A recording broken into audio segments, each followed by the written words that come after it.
must train harder.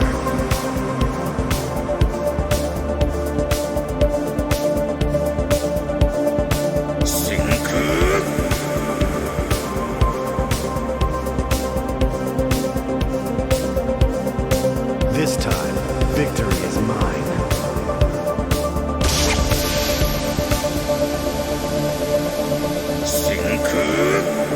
Hadouken!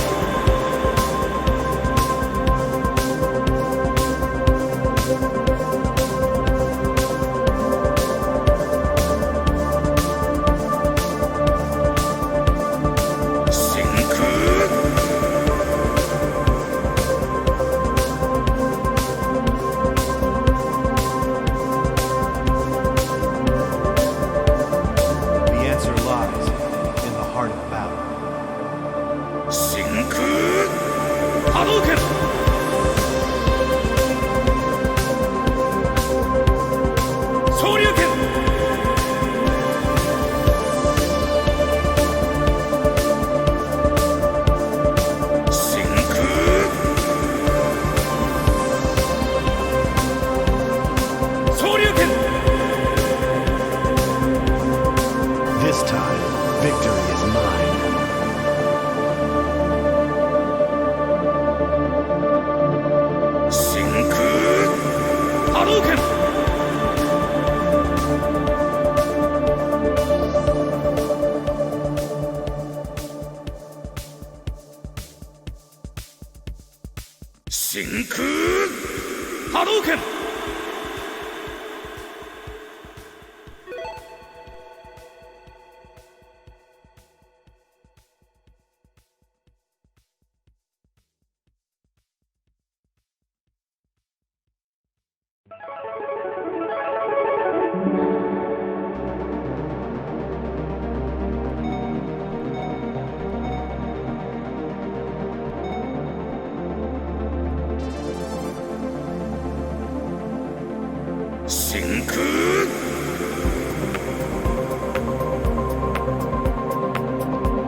Hadouken!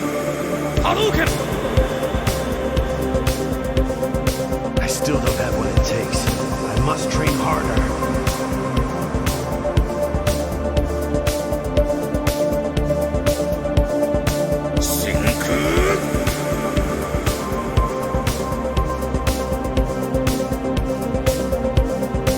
This time, victory is mine.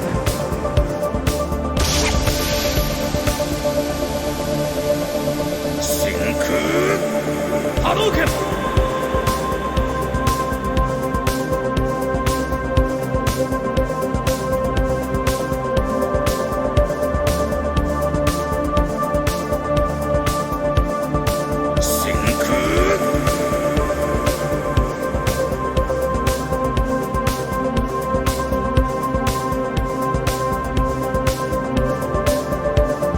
The answer lies in the heart of battle. Hadouken!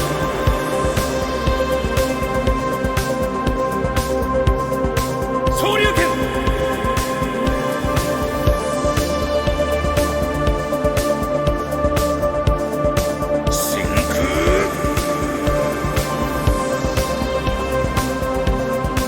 Shoryuken! This time, victory is mine.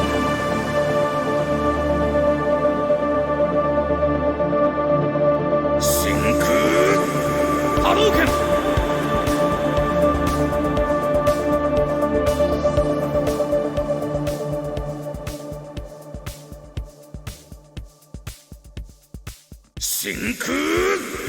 Hadouken!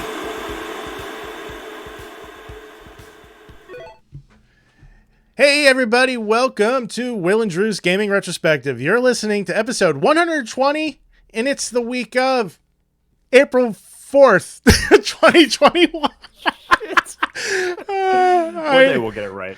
Hey, man, I've been on a pretty good streak, I think, over the, so anyway, April 4th, 2021. I'm your host, Drew. Will's making fun of me. What's up, Will? Dude, I want a piece of carrot cake. Dude, all right. I feel Tell me about this cake. You have to now. I feel really bad because I started this story like literally 10 seconds before the countdown finished. So, And then you cut me off. I want the review, man. I'm so sorry. Nikki made this carrot cake over the weekend, and it has like legit carrot in it. Like you could see like the slices of carrot, the shavings, the shreddedness. It's got that cream cheese frosting on it. Oh man, like I could just make me like a bowl of cream cheese frosting and leave me alone for a couple hours. I'm just gonna eat it. Oh man, that's not a good idea. I know, I but would do the same thing. It's like the worst idea, but it's like my favorite frosting, man. And it pairs so well with cakey goodness. It does. Cuts into that dryness when things are not as moist as you want them to be. It does. Oh man, but this cake is perfect, man. It's not overcooked. It's not dried out. It's just full of flavor, and the only thing it's missing is the little drawings of the carrots and the icing. You know, you get from the diner. yeah. You child. I tell you what, man. I recently made a Trader Joe's blood orange pound cake. Ooh, with a blood orange frosting. I don't know if it was cream cheese. It certainly wasn't, but it was just a boxed pound cake. But Lauren was neglecting to make it. In fact, wanted to make it when we moved, and I was like, "Fuck this shit! I want a piece of cake." so I made it. I made it like on the job too. Like I wasn't even on break. I just walked away randomly, completely walked away from everything. I'm like, I'm just making it right now. It's a shame that Damien's not in the room right now because he'd be like, "Oh, you want some pound cake?" yeah. Want some pound cake? Yeah. Anyway, big in joke there. How the hell are you, man? How's everything else? Honestly, I'm pretty well. I'm pretty well. I just got my COVID vaccination today, which is such a strange thing to tell. Nice. Congratulations. Did they give you one of those little mermaid band-aids? You know, unfortunately, they didn't. I requested a Fred Flintstone Band-Aid, and they just looked at me, and it looked like they were going to say, "Get out, sir." And they just hit me with a basic Band-Aid brand Band-Aid. Would you say that they yabba dabba don't give out those types of Band-Aids? Remember when I said the whole child thing? I'm hopped up on sugar, man. Leave me alone. Yeah, the carrot cake. You're on a carrot cake high. No, I got a basic Band-Aid. It went at my left shoulder. It was not busy. I went to the Hartford Convention Center. And yeah, it was really seamless, man. Like, you can't mess it up because they have 18 people telling you where to go. So like, as soon as you're done seeing Julie, you're seeing Bob, who's saying, like, hey, go see Lisa. Right. And then Lisa's like, all right, 7 right over there. You're going to walk 12 feet and then stop and then hand them your card. And it's incredibly organized. I'll give them that. So this was an indoor thing? Like they took over the inside of the convention center? Inside main lobby. Okay. And then once you get the shot, you have to sit in like this little waiting room for 15 minutes to make sure that you don't have like an adverse reaction. Yeah, I guess anaphylactic shock is a real concern. It can be. I think it depends on the person, and then it depends on the vaccination brand that you go with. I got Pfizer, and I just went with that because apparently that was what was on the menu for today. You have the soup de jour of vaccines. It's like, can I get a mini quiche with the Pfizer today, please? Absolutely. Oh man, we're scheduled for Nikki is scheduled this Wednesday, the 7th. And I'm scheduled for the following Wednesday, the 14th. But I'm going to bring my little barcode scanny thing with me, and I'm going to see if maybe they can give us both the shot at the same time, because it just seems really unnecessary if we're both going to be in the car.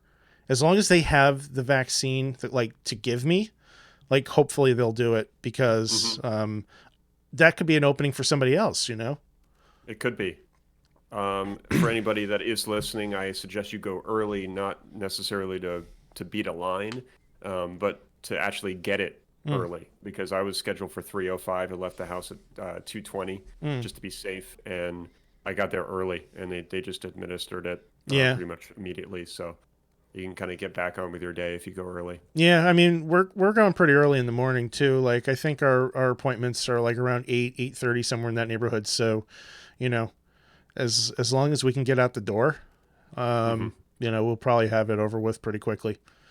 So tell me about your experience booking it. I know here in Connecticut it's been quite a challenge. Yes, securing an appointment. Well, I went through that VAMS site, and I checked it out the night before, and they have this thing where they'll you can punch in your information or register, and I was like, oh man, this is going to block me because at the time it wasn't open to our age group yet. So I go on the site and I fill out everything, and then there's a drop down asking you which vaccination priority group you're part of. And I said I'm 16 or over, which was the only one that was left. I think 45 and up was the previous one. And they're like, okay, we'll get back to you within 3 days with your registration information and a link you can use. I'm like, oh, well, that sucks. Maybe I should have, done this sooner. So I wake up at 4:30 in the morning on my day off, and I go over, I bust out my laptop, and I'm checking my emails, and there's a link from the CDC. And this is on April 1st when the openings became available. I'm like, sweet. Go online, I sign up, right? And I swear, I should have known this was going to be the case, because if I was a little bit more awake and a little bit more alert, I probably would have sat down at the desktop computer instead. But I'm in front of my laptop, and the VMS site gives you, within your zip code range, a bunch of different places that allegedly will have openings, right? It gave me a list of 10 to 20, and most of them said no appointments available. All right. And this is, 5 o'clock in the morning at this point. So I start refreshing the page and start looking into it. And I find one place nearby that is showing that they have appointments. I want to say they were showing May as being the earliest ones, but it was the only one that was available, or the only one that was saying that it had appointments, period. Right. So I click on it and they're showing appointments in April. So I'm like, all right, so let me try and get that appointment in April. I'm clicking on a day and it says no appointments. And there's another day that's green, and I click on it, it says no appointments. And then there's another day that's green, I click on it, it says no appointments. So I back out and I refresh the thing. And I'm getting flashbacks and PTSD of buying my Xbox Series X at this point. For sure. And so I'm refreshing the page. And then at one point I saw that they had appointments for this day and then that day. And finally, I got in and they had... I got into a whole grid of appointments. I'm like, yes, my time has come. And I click on the first one that's available. I click on it, it disappears. I'm like, and then it shows me a bunch of appointments, but fewer. So I'm like, fuck. I click on the next one. Panicking. I click on the next one. They all disappear, and then there's less. I click on the next one. They all disappear, and then there's less. And then it's none. I'm like, fuck. It's oh, man, they're out of stock. Pfizer's out of stock, man. Sold out. So I started this refresh game again. And finally, I managed to get one. And I think by this point, it was 5:45 in the morning.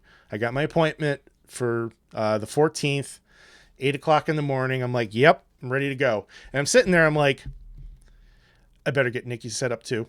So yes. I registered her the night before, but the CDC sends you a unique code, right? You here's a link that's specific to you that you have to use. You have to use their code to get an appointment. So I'm like, all right, well, I don't want to use her phone to try to secure this appointment because that was hell. I can't imagine doing that on a phone. So I go into her profile on the laptop, but her profile on the laptop is paired with a different email address than she used for the appointment. Oh. So now I'm sitting there, I'm like, what the hell's her password? And we have a pretty open relationship. She knows my passwords. I know her passwords. We respect each other's boundaries. We don't abuse that privilege. But I don't remember which password she used for this email. So I'm like, fuck. So I'm trying all these different passwords out. I'm like, is it this one? No. Is it this one? No. Am I going to lock her account? I hope not. Finally, I get into the account. And it's a Google account, so it's got 2-factor authorization on it. So all of a sudden it's go confirm on your phone. So now I'm getting up, I'm rushing into the bedroom, pitch black, tiptoeing my way over to get her phone. I find her phone. I grab her phone. I forget that it's plugged in, and I pull the whole thing.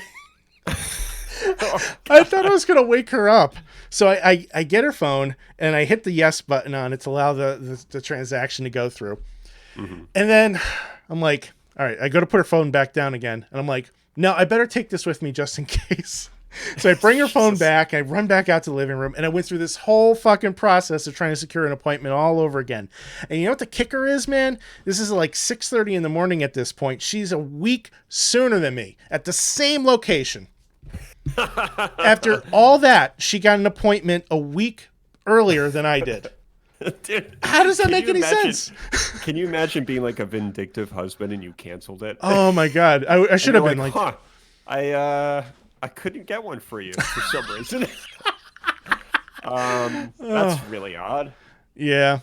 But I got one though, so we'll see about getting you one at some point. Well, I mean, I'm not. Oh man. Like, and then the funny thing is like I go to work, I'm talking to everybody at work. They're like, oh yeah, I'm going on Thursday. I'm going on Friday. Oh yeah, I got mine yesterday. I'm like, what the fuck, man? Like I went just all relaxed and nonchalant. Yeah, and like I went through hell trying to get the appointment that I got, and I know people that still can't get one. But then it's like I'm also like, on one hand, I'm like, you know what? I'm not worried about it. I got an appointment. That's all that matters. On the other hand, I'm getting like that FOMO. Everybody else has an appointment. Now I want my appointment, you know? It doesn't work that way. My story is less messy than that, but my God, was that funny. And I'm glad you got appointments. That's the most important thing. Mm-hmm. But yeah, for me, it was I got an email from Hartford Healthcare one day prior, so I think it was the 30th or the 31st, saying that I'm qualified for one or I'm eligible or whatever, and they're going to send me a notification when there are appointments available. And I was like, well, this is kind of lame because I want to book one. Yeah. I don't want to wait on you. So I found the portal, like the Connecticut portal, where you could go and book appointments. And since I kind of did it quickly and I was just sort of doing it from at a glance, I saw all of these locations where you could book them. And I thought that meant that those are all the places that have available bookings. I didn't realize that you had to go into each one to check. So I slacked off for a day or two, and I'm like, no, I'm good, you know? And then by the time I decided to actually like schedule one, I was like, oh shit, the entire state of Connecticut is booked up for CVS. Yep.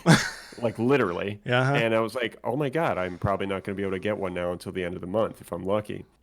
So long story short, I met my wife's cousin's boyfriend yesterday for Easter, and he works at Hartford Healthcare, and he hooked me up with a special number, which kind of, expedites the process, and I managed to get an appointment over the phone. Nice. And then I got it today. So I was like, I felt really spoiled. I was like, I should probably like share this number with many, many people to avoid the process of, well, here's the thing, man, like most people, like you and I talked about, are booking at locations that are convenient for them. Right. Walgreens, CVS, ShopRite, shit like that. And I went to an actual convention center, which for some people is out of the way. Right. And I can understand that. Hartford sucks. I had to go downtown. Thankfully, it was not busy. But generally speaking, I would avoid it at all costs. Yeah. I'm just checking out our Twitch chat here. Epic Outro says Scalpers got the launch day edition vaccines on eBay for $1,500. Dude, if I heard something about that, I wouldn't be surprised. Oh God. Comes with a limited edition Band-Aid. COVID edition. That's fun. Let's say hi to our Twitch chat, shall we? We got Epic Outro, Killer Sirach, Saikoro, Data Dive. Thanks, guys, for tuning in. Thanks for being a part of the chat with us today. We got a great show planned. We do, man. We yeah. absolutely do. Let's just take care of our business real first. Check us out on the web at www.wdgrpodcast.com. Of course, we are on Facebook, Twitter, and Instagram at WDGR Podcast. You can find us there. We're on Twitch every Monday, 6:30 p.m. Eastern Time. So if you'd like to be a part of this madness, we'd love to have you. Stop on by, say hello, twitch.tv/WDGR Podcast. Will, if somebody would like to follow you on your SoundCloud, how can they do so? Yeah, the website is soundcloud.com/Will_gear. That's excellent. And man, you got some good tracks up there. I finally got around to listening to them in my car on my lunch break, you jerk. You hero. Will was shaming me for not listening to his stuff immediately. Well, to be fair, I thought about it. I was like, hang on a second. He's got a really long commute. Why doesn't he just fire him up that way? And then I thought about your whole no driving, no phone use, and I 100% respect that. So that makes it challenging. If you're switching between apps, it's not always safe to do that on the highway unless you're in traffic. Yeah, I mean, unless I'm at a full stop or close to it, I really try to keep my hands off the phone as much as possible. It can be tricky, you know. Sometimes you need to do something on the phone that you need your hand on. But, you know, I tend to just put on a couple podcasts. You know, I have a podcast app that just, it queues up a playlist. And when the new episodes of those shows come in, it adds them to the bottom and plays me the ones that are at the top. And I just let that go and let it do its thing. And, you know, I have a long commute, so it gives me an opportunity to catch up on some other great shows. Well, that's a smart thing to do, man. And I wish more people would do that, because it really horrifies me when you kind of see somebody in their car and they're just like, oh my God. And they're just going like this, and you can see they're just scrolling and doing shit. I'm like, what are you doing, man? Dude, what are you doing? Killer Sirach and I used to work with a guy that, no joke, would have an iPad on his steering wheel, and he would watch movies while he was... I'm not making this up. He went zooming by me in his fucking Mini or smart car, or what the hell was it? He had one of those little tiny things. Smart car? Yeah, there was a smart car. And like, I've never seen a smart car do like 85 on the highway. And here this guy was just boom with this iPad on his fucking steering wheel. Just watching Lost. I don't know. That's fucked, man. I don't know what even watching. Though it's kind of comical, that it's just so dangerous. It's so dangerous. Not only for him, but for other people. Yeah, it really is. And, well, hopefully nobody's been hurt near him. Yeah, I hope not, man. But yeah, I try to do the same thing, dude. I try to put on a playlist, and I just kind of set my phone down. And if somebody texts me, I might glance at it, but I won't pick it up. I'll just kind of look briefly and then right back on the road again. Does your car read the text messages to you when you get them? Not that I'm aware of. There might be a feature that does that. I mean, I'm still trying to figure out that thing, because it's like Hal from 2001 Space Odyssey. Like, I still haven't quite figured out all of the features and benefits of my Mazda 3. But it's basically like driving a computer on wheels. So my Subaru Legacy does, like, it pulls the text message. So when you were texting me before, I was driving, and it not only takes the message and gives me a notification on the screen that I have a message, but there's a button where I can read the message, and it will, in a computer voice, read it out to me. And depending on the carrier, it will butcher that reading. So, for example, when Epic Outro sends me a text message, it condenses his entire message into the subject line of the text message, which nobody uses. Like, that's not a thing. But that's not an email. Yeah, exactly. But my car seems to think it is. So it's like, date April 5th, 2021, 5:54 p.m. Subject, my dog is in this video, LOL. But it doesn't, like, there's no spaces or anything like that. And then, you know, when you texted me before, like, I was pressing the thing, and the thing that sucks about it is it yanks that notification off my phone. So now if I don't remember that you texted me, I will, like, lose that text message forever. That's interesting. Yeah. So it pulls it. Well, it doesn't, like, remove it from the phone completely. It makes it so that I don't see that notification. So it's easily forgettable, I guess. That's interesting, man. Yeah, I haven't heard of that feature before. I wouldn't be surprised if I have it as well. Technically, I don't mess with too much, man. I like to just keep, like, all of the basic options. Give me the musics, and you know, if there's GPS, great. If not, no big deal. And then you know, let me drive. Fair enough. So, well, I guess our first topic we've kind of already touched on. There have been some comparisons to people getting the COVID vaccine and the PS5. Can't blame them. And yeah, I mean, like, anybody that's tried has probably suffered a similar issue. Polygon actually put out an article today saying that securing the vaccine shouldn't be harder than buying a PS5. Tell me a little bit about this. Yeah, well, I can tell you kind of a funny story. It's not really a story. It's more of a comment that I made to Lauren, my wife. She was in the room at one point in this office here, and I was trying to make the appointment. And I said to her in such, like, this serious, disgruntled voice, I was like, you know, honey, I mean, this is like getting a PS5. You know, like, and I was dead serious. Like, I wasn't even laughing about it. I was like, and that's bullshit. You know what I mean? And she was like, honey, it's okay. Like, you'll get one. I'm like, yeah, well, it's like getting a goddamn PS5. And I just like repeated myself. And then I was like, you know what? There's got to be somebody else that I can, relate to with this. And then I started texting other people. I was like, hey, man, like, isn't this like the goddamn fucking PS5? And I was just, like old man yelling at cloud thing. Totally. And Zach texted me back. He's like, oh, yeah, dude. I was thinking the same thing. I was like, goddamn right you were. Isn't this a guy that has a PS5? Oh, yeah. Well, he can get fucked. Yeah. Yeah, who are you, to say that to me? Right, seriously. It's like, oh, yeah, man, that's so hard getting a PS5. Yeah, fuck off. Yeah.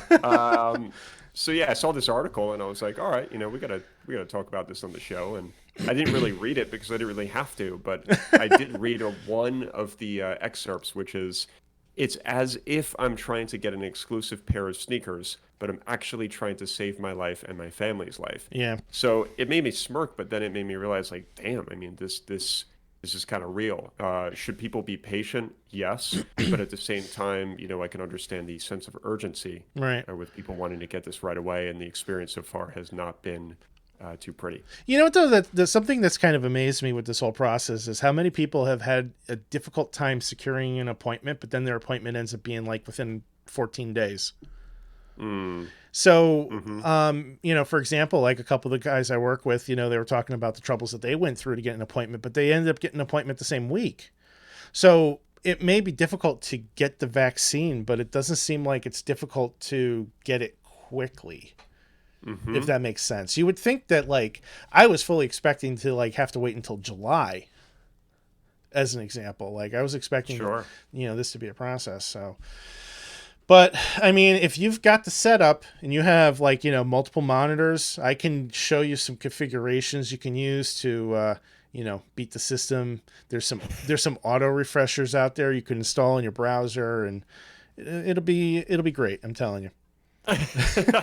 Well, the sad thing is I bet you there's a lot of folks that have gone that route with booking this vaccination appointment. Yeah. Multiple monitors, staying up till midnight. Like Lauren told me that she read an article that if you stay up till midnight or you wake up at, 5 o'clock in the morning, you have a better chance of getting one. And I'm just thinking, that's not fucking practical. No. It's not practical if you're an adult, a responsible one. Yeah. So, I don't know, man. It's a bit of a mess right now, but at the same time, I would encourage people, just like you encouraged me, to just keep trying. Try calling some numbers if you can, and just be patient. Because from what I understand, at least in the state of Connecticut, Ned Lamont is stating that by the end of the month, we're going to have more vaccinations to go around, so appointments will be less scarce. In the Twitch chat, Data Dive is saying, I'm trying to get one right now, and the slots come and go as fast as you see them. It's ridiculous. Yeah, I mean, look, just think of it this way. At the very least, like, our age group is used to, like, dealing with scalpers and fucking bots and stuff, stealing our PS5s and our Xboxes. Can you imagine, like, somebody's grandma who missed the first 2 rounds trying to get this? Somebody who's not, like, super computer savvy. My mom, she's pretty good with computers. She was able to get one, but my father... he needed help, and thankfully he was able to get an appointment too. I came over and I helped him out. I don't know that he would have been able to do it without my help. So, yeah, no, that's a really excellent point. In fact, somebody at work mentioned that to me today. They were saying that you got to think about the people that have poor internet connections or are not proficient in using web browsers and stuff. It's not fair. I mean, at least it's easy, and thankfully you can do it over the phone. But yeah. All in all, man, I can see the comparison with the PS5. That fucking thing is still so hard to get, and I really hope to acquire one soon. That's another little announcement for all of the folks that are rooting for me to get a PS5. It is still happening, and I would say I would say between now and June is my target window. Okay, which I feel like is kind of respectable as long as I can, not do the dual monitor thing. But dude, if I end up losing my mind, I might have to summon you and be like, listen, Drew, I'm going to pay you $50 to like stay up at this window of time. You use your setup and you secure me a PS5 and you mail it to me and I'll pay for the shipping. Oh man. If I get wind that a PS5 is going on sale and I'm awake, I will try to buy it for you. You're awake. Okay. All right. All right. Let me know, like, real quick, though, before you do it. Okay. Just because I'm still such an undeciding motherfucker about the physical versus the digital. No, you're gonna get what you get. I mean, come on. I'm indecisive. Don't be indecisive. Epic Outro needs help with a gaming laptop. Killer Sirach wants to get involved in securing you a PS5. He might I don't know. He might be able to get you one. He's pretty good about getting his. So. Well, Zach was definitely trying. He was in queue on the Sony store where you could buy it direct. And there was one day that I think I was leaving work, and I was texting him like, and I made Lauren drive. I drove that day in my car, and since we worked together, I was like, you know what, honey, you're gonna have to drive because I got something going on right now. And she's like, are you trying to buy the PS5? I'm like, maybe not. Maybe drive. So she drove, and Zach was trying to get one for me, and it was really close. And then he goes, God damn it! I'm like, at that point, I knew it was over. Oh man, that's heartbreaking. When I got the "God damn it" in all caps, that's never a good sign. That's heartbreaking. Killer Sirach says he's 2-0 on getting others a PS5, but to be fair, Killer Sirach, it took you like weeks to get a PS5 for yourself. So like, come on, man. don't bullshit us here. Anyway, what do you say we dive into the March Madness? We got some finals to talk about, shall we? Dude, I am chomping at the bit about this. Let's find out. All right, let's take a look here. Let me pull up the March Madness screen, and hopefully we are good here. I just want to make sure I have the right one queued up before I jump in and blow the whole thing here. All right, so this is the culmination of 6 weeks of discussion. And everybody that's participated in this, thank you. Thank you for voting. Thank you for the wonderful discussion in our Discord room. Thank you for everything. This has been a wild ride, but it's been a lot of fun. And hopefully you guys have enjoyed it as much as we've enjoyed talking about it on the air. I don't think we expected this outcome. The reception that we received was, I think, a lot more than we ever anticipated. Yeah. I wasn't really sure what we would get, quite honestly. But I'm glad it all worked out, I'm now bracket guy, Drew. I want to do this again sometime. What? Yep. Wow. Better milestone this, man. 7:04 Monday, April 5th. Will said that he's going to do a bracket again. Tattooed on my arm. Dude, I'm not gonna lie, man. I'm kind of getting into sports a little bit, and it's because of that show that I told you that we've been watching, Last Chance U. Are you watching? You getting into basketball, or what are you getting into? I mean, right now we're watching the football one. Okay, all right. And kind of liking it, man. I don't know if I like this sport as much as I do basketball, but I appreciate the competitiveness that goes into playing the sport, and the sort of backstories behind the players and what they have to go through to train and practice, and just kind of those in-depth details I find very fascinating. Well, if you ever want to check out a baseball game, let me know. We actually, I know we're getting derailed again, but got my first tickets to a Mets game for the season. We're going in April. We actually have to get a COVID test prior to it, but we'll have our first vaccine by that point as well. Very excited. Tickets were cheap, like $25 a piece.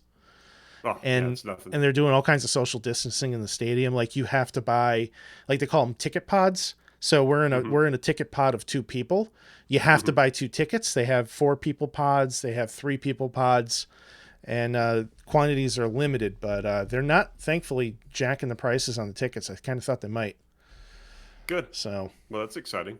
Yeah, it was pretty cool. So, yeah, man, should come to a game. It's one of the most relaxing things you'll ever do. Certainly sounds it. Yeah. All right, let's talk about the WDGR March Madness 2021. We are down to 2 games: Metal Gear Solid versus the Legend of Zelda. Zelda has had a dominant ride all the way over here.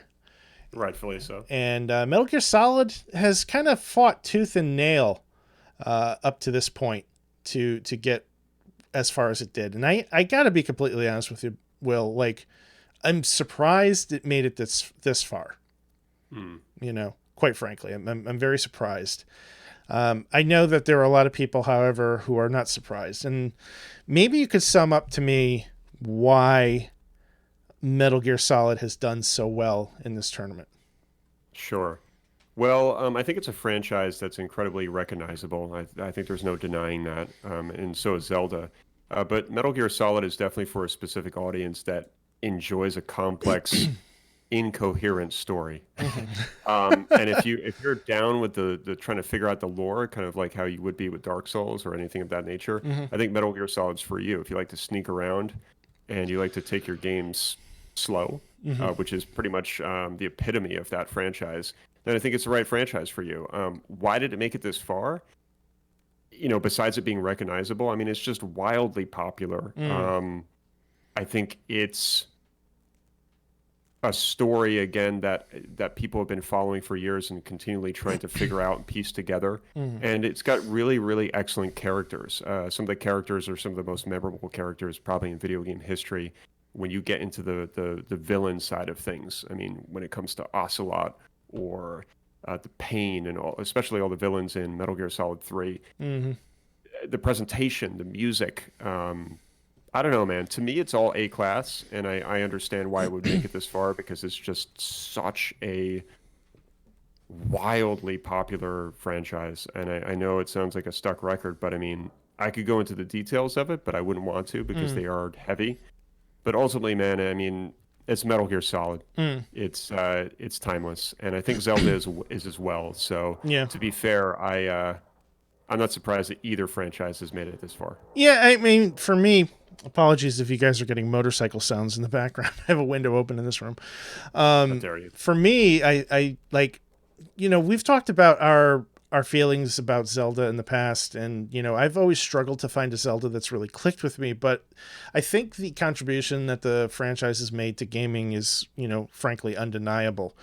Zelda is one of those franchises that it reinvents itself in various ways over the years. It's jumped from 2D to 3D and back again, and most people, if they were to list their top 5 games, there's probably a Zelda game in that mix, Now, I was never really a Nintendo kid growing up, so I don't have that attachment to the franchise as a lot of people do. But those that were Nintendo fans, I think, have that love.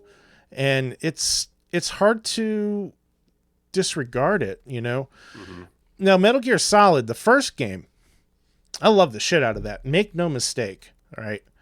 But damn right you did. I thoroughly enjoyed that game, and it was fantastic. It was groundbreaking, for the time. I do believe that. It's hard to refute that one. It is, especially with all the clever stuff it did with the vibration of the controllers on the ground, the memory card scanning, all that kind of stuff, and the characters were clever and unique, and just a truly well done game. I didn't have a PlayStation 2, so I skipped MGS2. And then by the time I got around to, let's see here, so Metal Gear Solid 3 is on the PlayStation 3, correct? It is now, yeah. But it wasn't originally? It was the PS2. Okay, so I skipped that one as well. So then it must have been 4 that I played on the PS3. Does that make sense? Yes. All right. Is that the one that has like a 60-minute cutscene to open the game?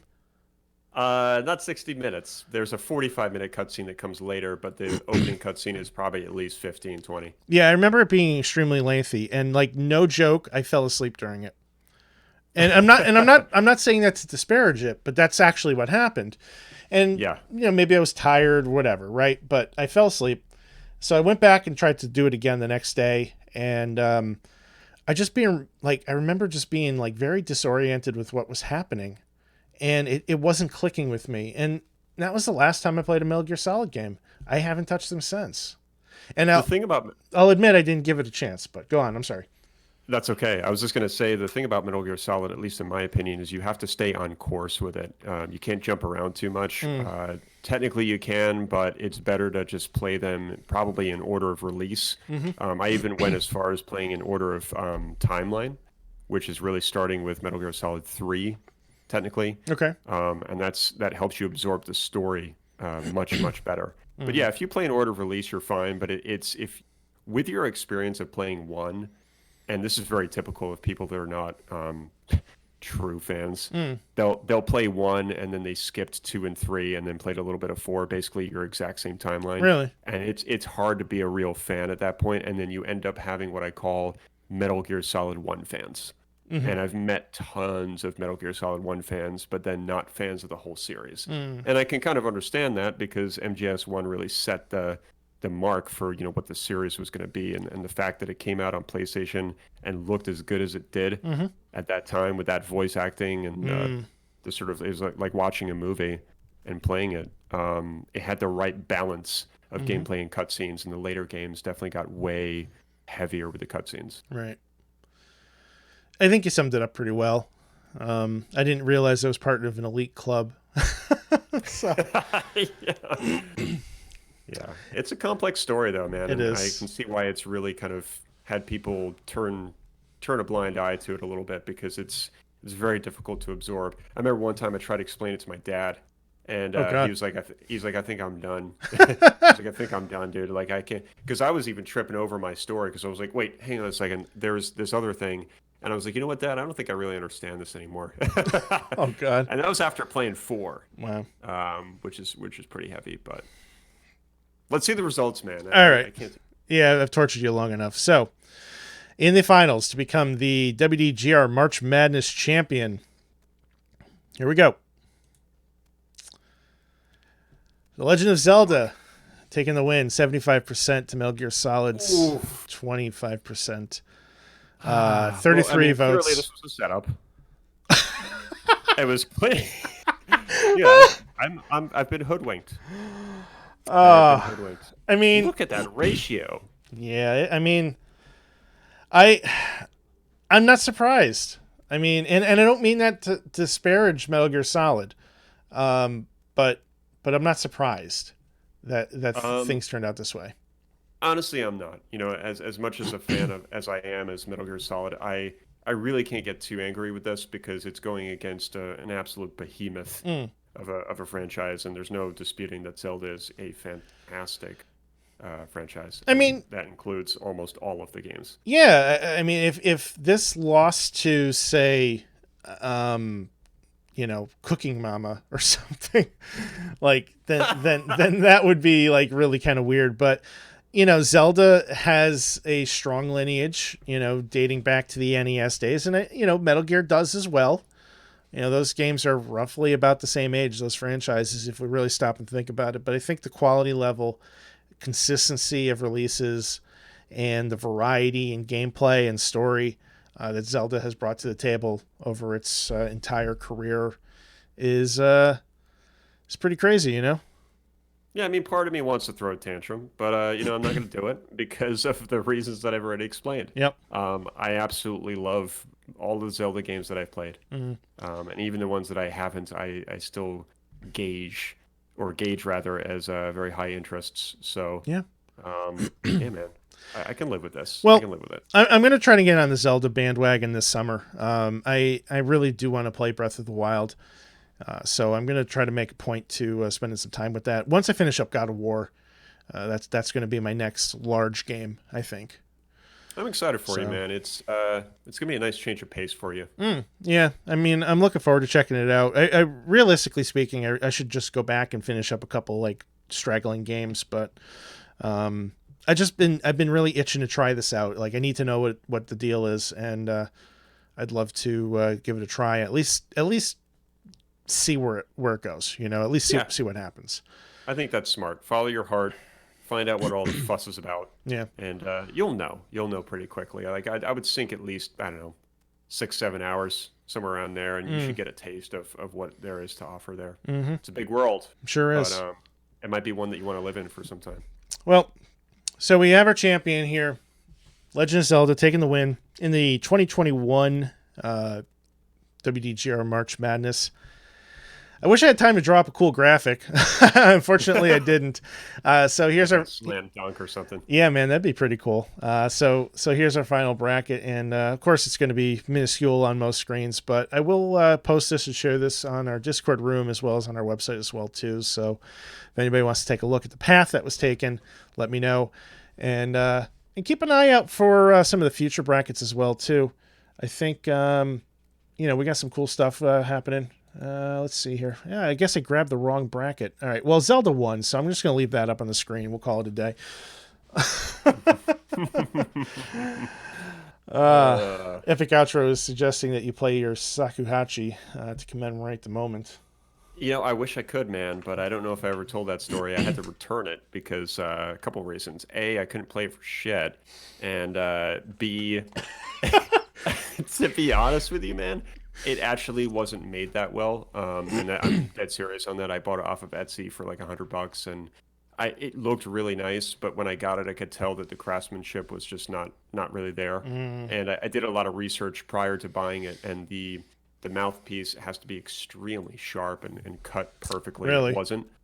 Yeah, it wasn't cut well because I was doing everything I knew I was supposed to do, and I just couldn't get a fucking sound out of it. Which, to be fair, is quite common, but I knew something was off, and then I contacted a master shakuhachi dude on YouTube, and he was like, "Yeah, dude, it's not cut. It's not cut well." So then I got back to the dude, and I was like, "Hey, man, I got to return it," and he was really cool about it, and that was the end of my shakuhachi experience. Well, it's for now depressing, but at least you had some information from a professional to kind of help you out. So that's good. Get a rain stick. I can't do that, man. I can't even play my didgeridoo now that I'm moving. I actually bought didgeridoo hooks so I can actually mount it on the wall so it looks, super dope. But yeah, I won't be able to play it probably because it wouldn't be right in an apartment. What about you have this like really gorgeous lakeside setting? Do you think they would be cool with you doing it like outside? Dude, that's not a bad idea. Laura and I are kind of hoping to make friends when no, seriously, Yeah. I think it's a good community, and Yeah. with all of the community activities and amenities, that might be something to whip out at the fire pit. Yeah, you get a guitar and didgeridoo going here. Get some like Dave Matthews and some Aboriginal tunes. Oh, Dave Matthews, dude, I cannot stand him. You had me with everything except until you dropped Dave. Will playing Shirtless at Dawn. Oh my man, goodness. if I had the body for it, I'd do it, Dave, but I don't. Oh, goodness gracious. So, moving on here. Thank you again, everybody that participated in the March Madness. If this is something that you guys enjoyed, please let us know. Drop a note in our Discord room. Shoot us an email at WDGRpodcast@gmail.com. Leave us a message on Twitter, Facebook, Instagram at WDGR Podcast, and just say, hey, that March Madness was pretty cool. You guys should do it again, or tell us that we suck and we should never do it again. I don't know. Either way, but encourage us to do it again. Yeah. We've actually, Patrick from Retrospective's podcast has suggested that we do a Street Fighter bracket, ranking either the games or the characters and doing some sort of a bracket that style, and that could be a lot of fun. It would probably be shorter. So yeah, I'm so game to do just a jam-packed Street Fighter episode for like 2-3 fucking hours. Yeah, man, let's do it. I love it. All right. So what else we got, man? Yeah, what's next on the list? Tell me about the. You mentioned a Hitman install story. What's going on there? Oh, yeah.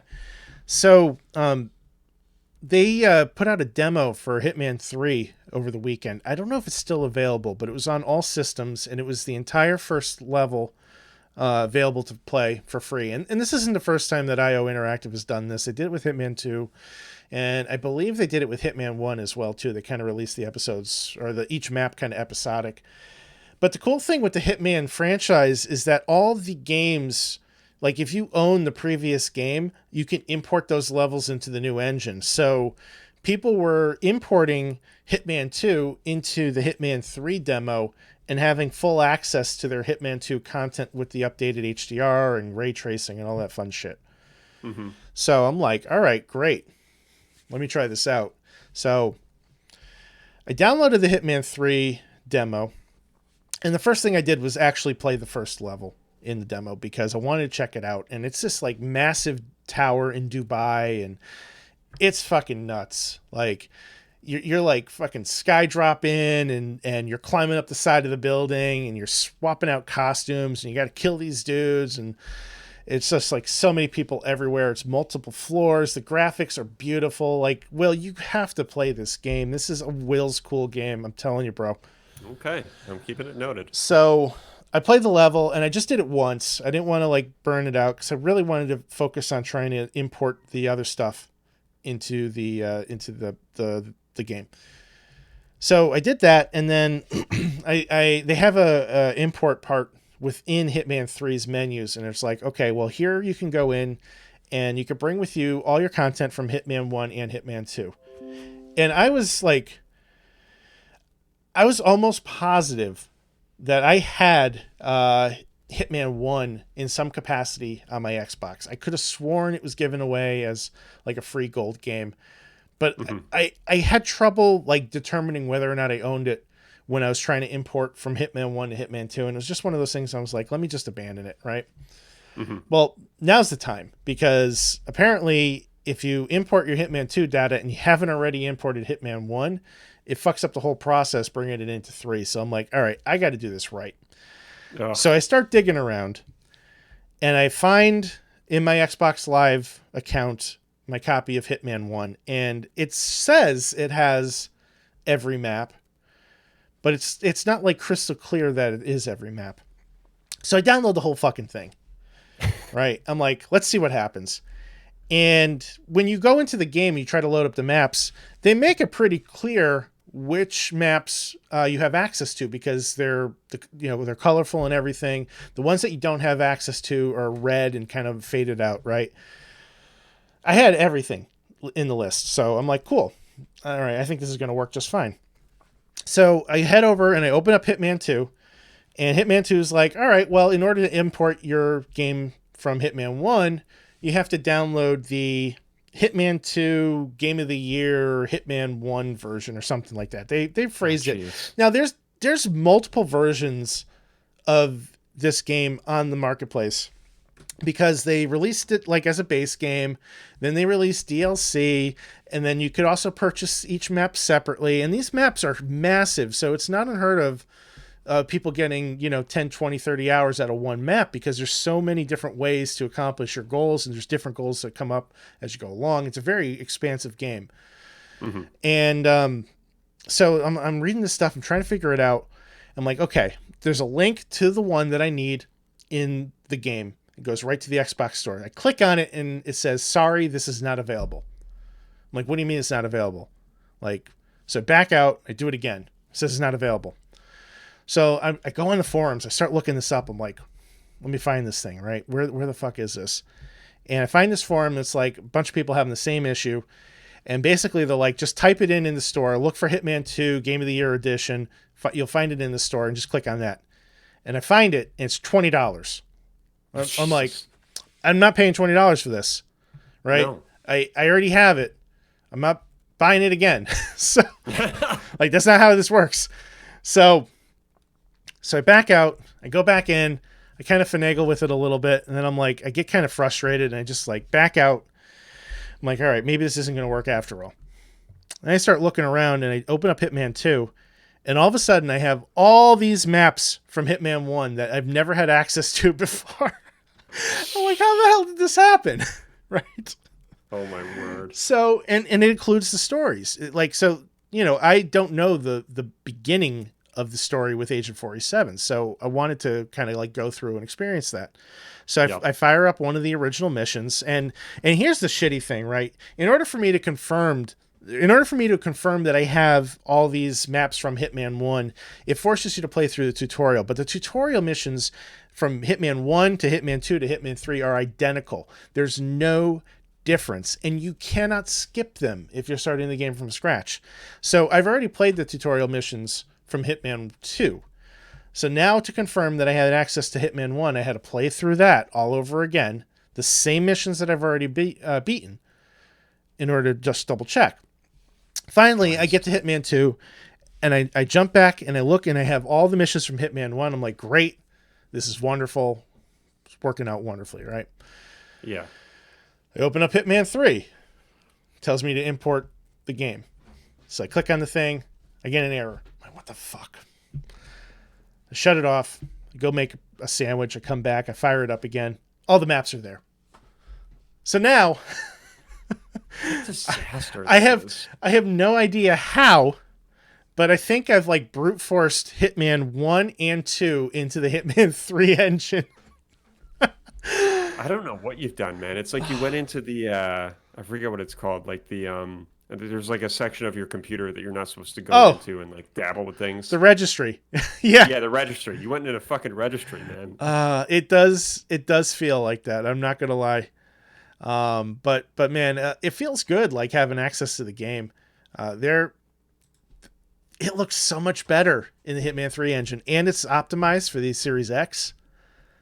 And just like coming off of playing the original Hitman 1 and 2 briefly. Well, you know, I spent a little bit more time with Hitman 2 than either of the others, but you can notice right off the bat the change in the graphics and just how much smoother and the attention to detail and the speed that everything is running at.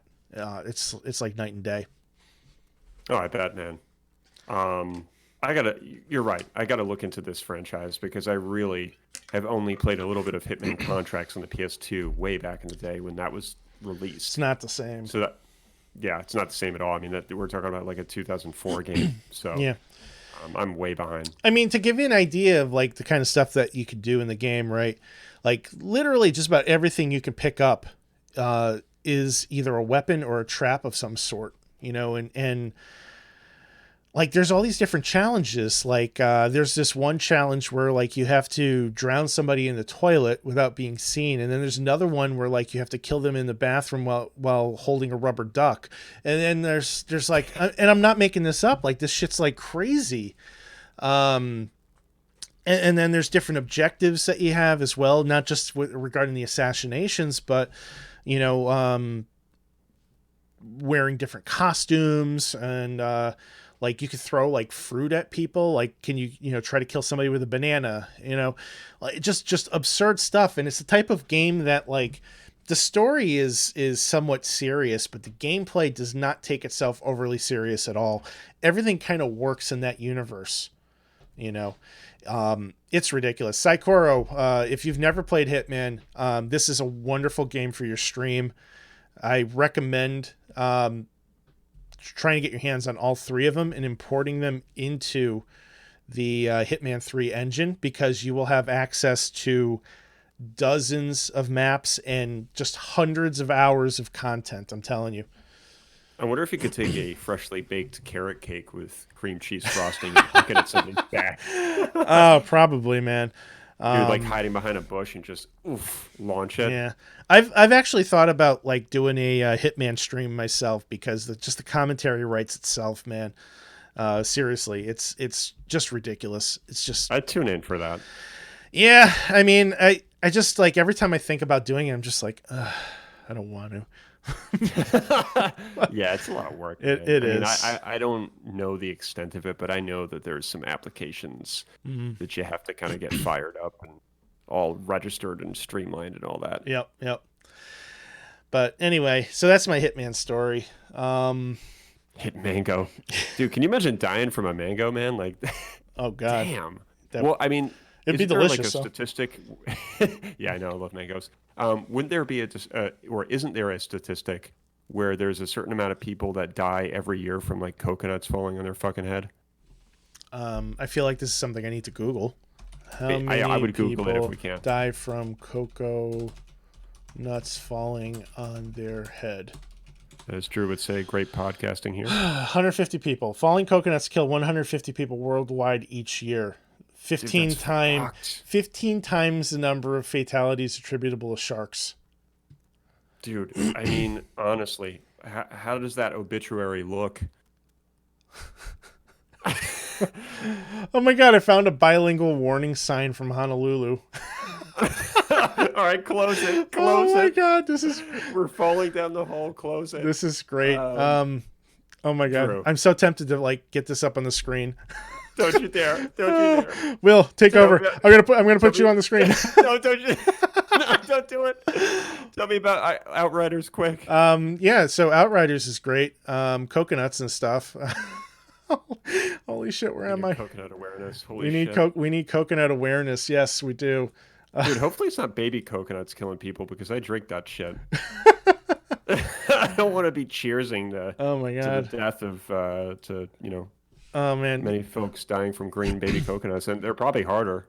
Yeah. You're in luck, man. I can't get this thing to load the damn coconut image. So, bah. That's good. Anyway, I wonder if I could stop it and restart it. Would that work? Oh my god! I'm determined. Oh my god. I am so determined. Clearly. I need to be stopped. You do need to be stopped. Yeah, this isn't happening. All right, never mind. Anyway, so Outriders, yeah. So Outriders, man, I wanted to talk about this back when the demo came out, and this was like earlier on in the year. We had a lot of stuff going on the show between the March Madness and game reviews, and it was just this perfect storm of never getting a chance to talk about the game. But when they announced it a while ago, like this is remember we actually talked about this game when we did our top games for the new systems, right? This was one of mine. Yes. And it's a type of game that's kind of in the lines of like what Anthem and Destiny have provided, but it's a single player experience. You could play this totally by yourself. It does offer multiplayer co-op. There is no PvP whatsoever in the game. Mm-hmm. And, I gotta say, like, after playing the demo, I found the game to be fun. It was good, not great. I felt like it just kind of missed the mark for making it, like, giving me that hook that I needed. You have 4 different character classes you can pick. Maybe I picked the wrong one. I went with the Technomancer, and he tends to be kind of like long-range sniper heavy. And, I have fun with the sniping, but so far I haven't found a gun that's like really appropriate, and a lot of enemies rush you, and I'm still trying to find like different guns that work well. But the biggest issue that I think I've had, and a lot of people are having right now, is the game does require an online presence, even though it's a single player game. And the servers took a nosedive on the first day, and they're getting better, but people are still having a lot of trouble getting onto the servers to play. And I can understand that and respect that for a game that is forcing multiplayer. If you need a squad in order to play, or like a game like Destiny where, you have multiplayer requirements for doing like some of the nightfalls or the raids and things like that. But for a game that is pretty single player heavy with the co-op kind of like a secondary thing, I feel like Square and People Can Fly kind of dropped the ball, I am currently watching gameplay as you speak about this, and I don't know if it's for me. It reminds me too much of combination of Destiny, Gears of War, and Borderlands. I think the Borderlands comparison is probably the most apt one, not for style, but maybe for substance. Yeah, some of the mechanics and like the whole system where there's numbers being displayed every time you shoot somebody. Yeah, that whole mechanic, I'm not really into that whole thing. Graphically, it looks pretty sharp. The graphics are pretty good. Looks fun. I'm just watching this, obviously muted, but it looks kind of fun. There are a few things that I think the game executes well.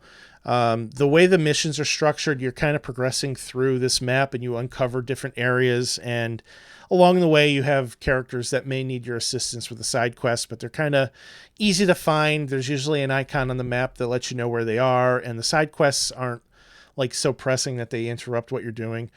You can kind of circle back to them as needed. And all the missions are replayable. So let's say you're trying to get from point A to point B.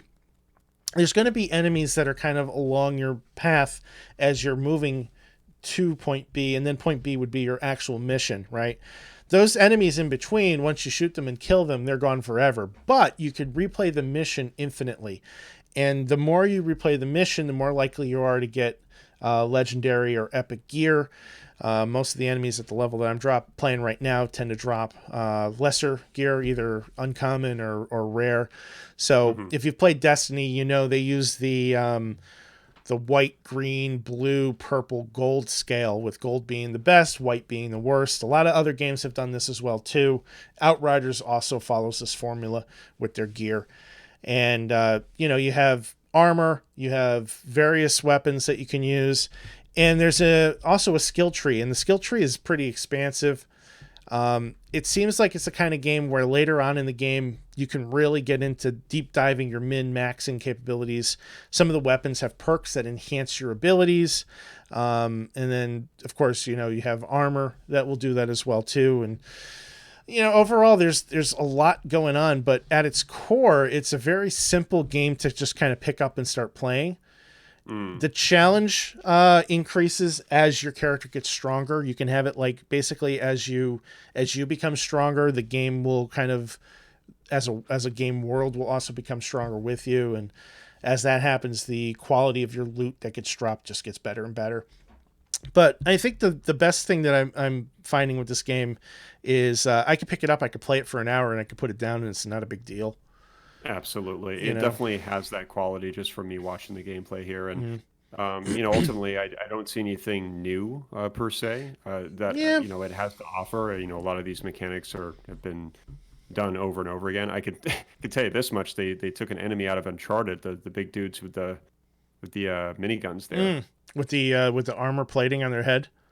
Yeah, there's a lot of those you have to face in that series. Okay. They're starting to become a little bit more frequent in numbers at this point.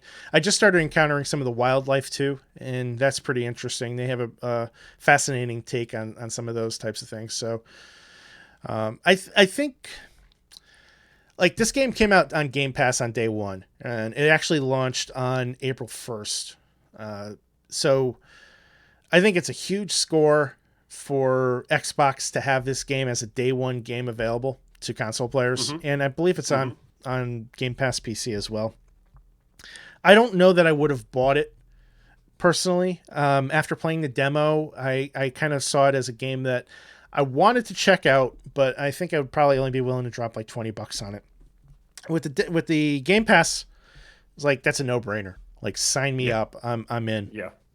So I'm glad. It definitely meets the mark for an after work special. Yeah, and I think that's a good way to put it. Like it's the kind of game where you could just sit back and just kind of turn your brain off and shoot some shit, and like that's cool. I don't mind that. So if anybody else is playing this, let me know. I'm not a huge multiplayer person, but if I'm online and there's nothing going on, maybe I'll join in and do a couple co-op missions with you. So okay. Let's see here. Cool. Excuse me. Let's see here. You also have to tell me about Empire of the Sin. Yeah, Empire of Sin. This is a John Romero game. It came out fairly recently. It hit Game Pass last week as well, and it's kind of a similar type of game to, I want to say, like Gears Tactics, XCOM, that turn-based strategy game. And I'm really into those. XCOM was just one of my favorite games on the 360. Absolutely phenomenal. This game kind of misses the mark without burying the lead here. You're playing as various mobsters throughout the 1940s, I would say 1920s, 1940s. You're dealing with like Prohibition era, and you could pick from some actual mobsters, and I think there might be some that are fake too. I don't know if they're all real mobsters. For my playthrough, I chose Al Capone, and you're building an empire of basically you start out with like you get yourself a bar, you turn it into a speakeasy, and then you take over a brewery so you can make beer and liquor for that speakeasy.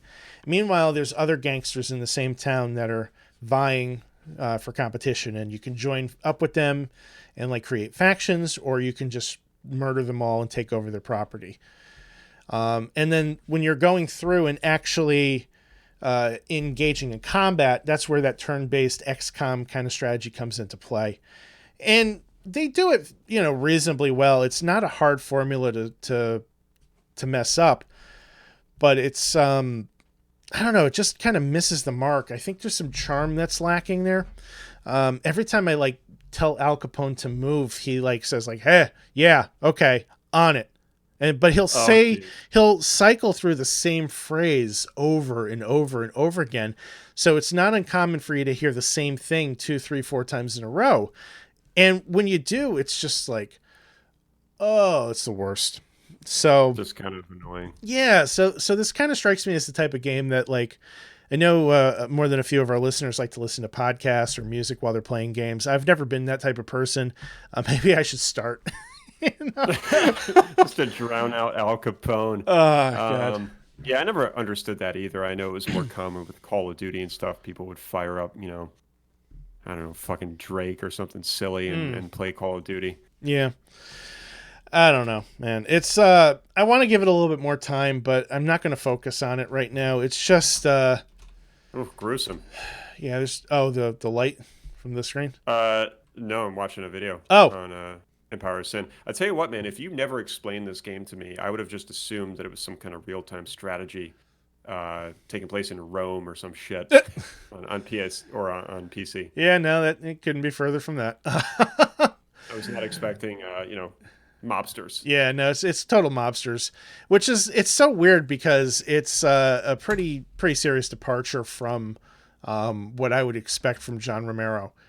And I think of him, I think of Doom, right? Yeah, I do not think of mobsters. Killer Soraka is saying this was a Facebook game. I disagree. This was not a Facebook game unless it came out within the past 4 months. There have been mobster Facebook games, but this is not one of them. So, yeah, I think gotcha is actually something that he says too. Ooh, sorry. No, you just gave me Turn on the playlist. You gave me PTSD, man. He's like, gotcha. Yeah. Gotcha. Oh, Jesus. Yeah, that would really annoy me. I would probably just turn it off. Yeah. So I don't know if I'm going to go back to it. Right now, I still have it marked as in progress in my gaming journal. I may switch that to abandoned, but it doesn't seem like a Drew game.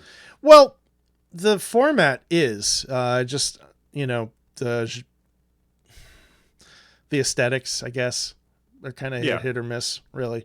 If the execution was stronger, I think I would stay on board with it. There's a lot of micromanaging of your bar and the brewery and what type of alcohol to serve and what type to make and which mobsters to pay, and there's a lot of upkeep and stuff.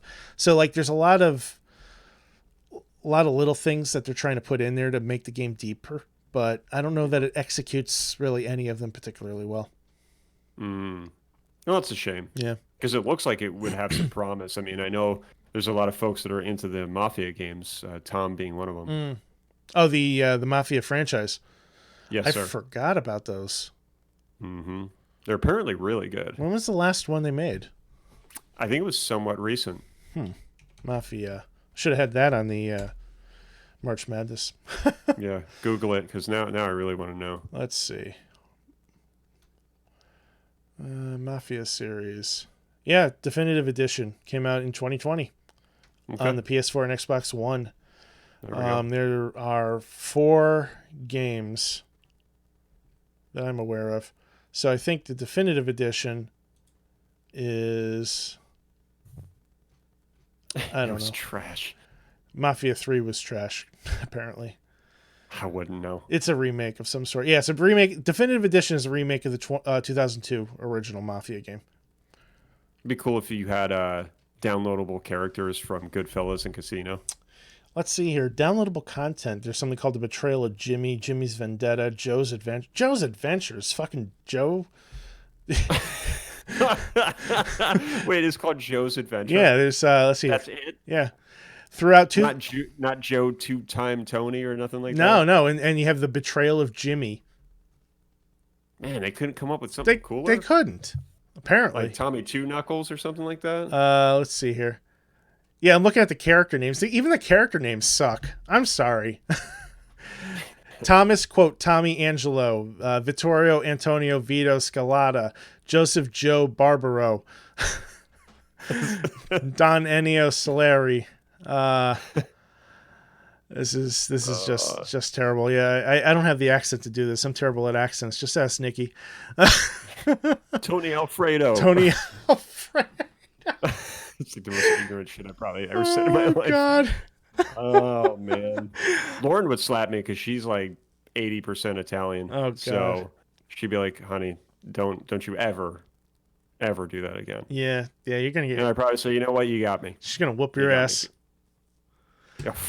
You met her dad, man. I mean, that dude is the epitome of Italian. Is he? I didn't get a chance to spend enough time with him. It was kind of loud, but that was a loud, busy day.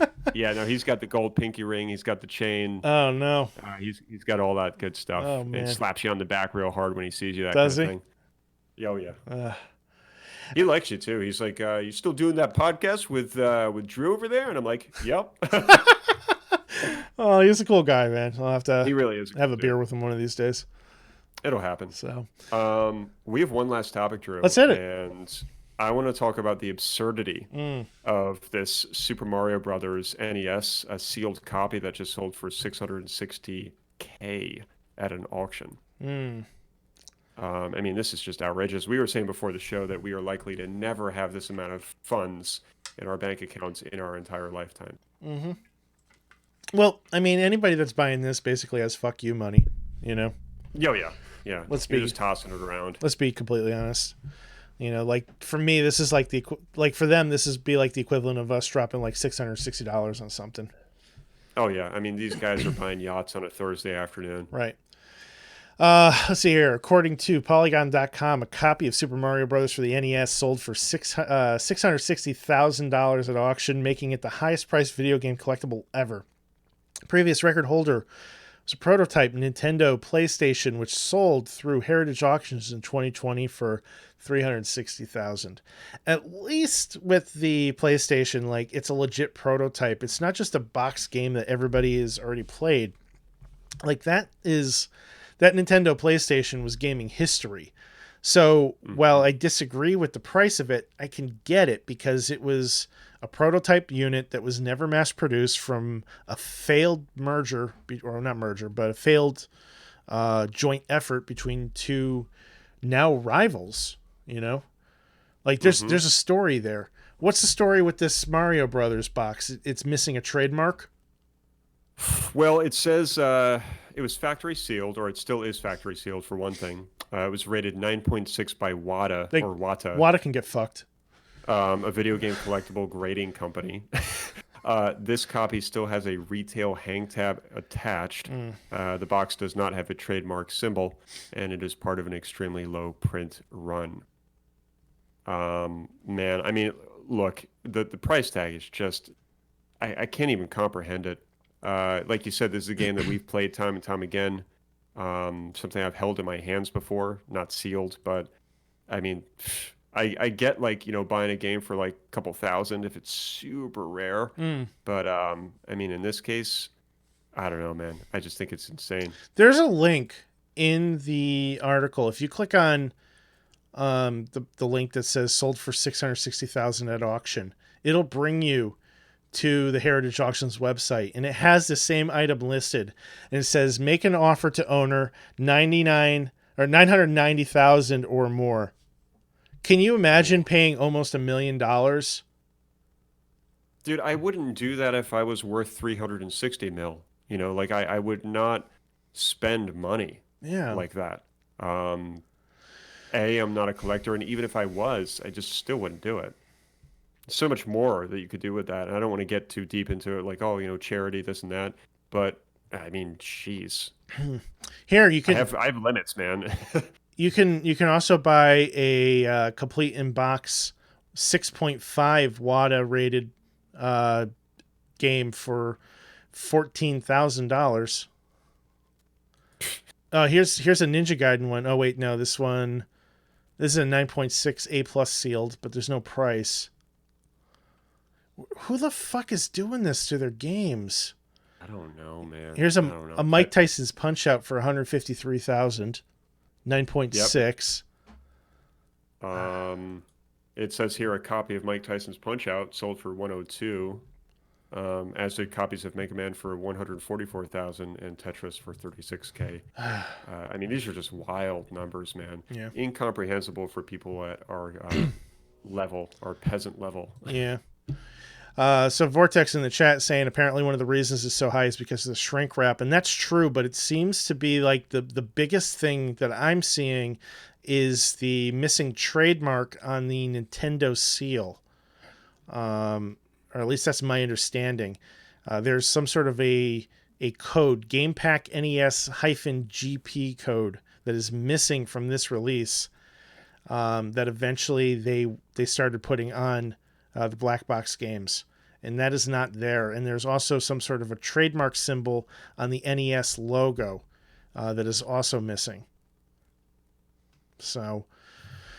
Yeah, it's unreal, man. Yeah. It's really unreal. I mean, it brings you into that world of high-end auctions. So $102,000 for Mike Tyson's Punch-Out. Killer Sirach says you can get the real Mike Tyson for less than that.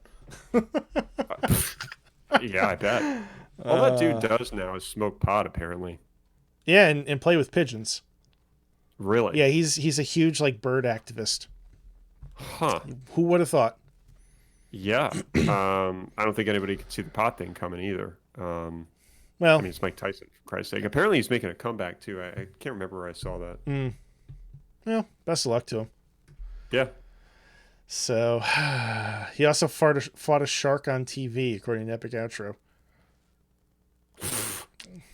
I had a really weird image in my head of that. All I'm picturing... One that didn't make sense, mind you. All I can picture right now is Mike Tyson punching out one of the Katy Perry sharks. Yeah, dude, I was thinking the same thing. I was totally thinking the same thing, and I was like, oh my God, I totally remember that. Wasn't that from a halftime show? Yeah, 3 years ago, 4 years ago? Yeah, and everybody was like, oh my God, look at those ridiculous, silly-ass fucking sharks.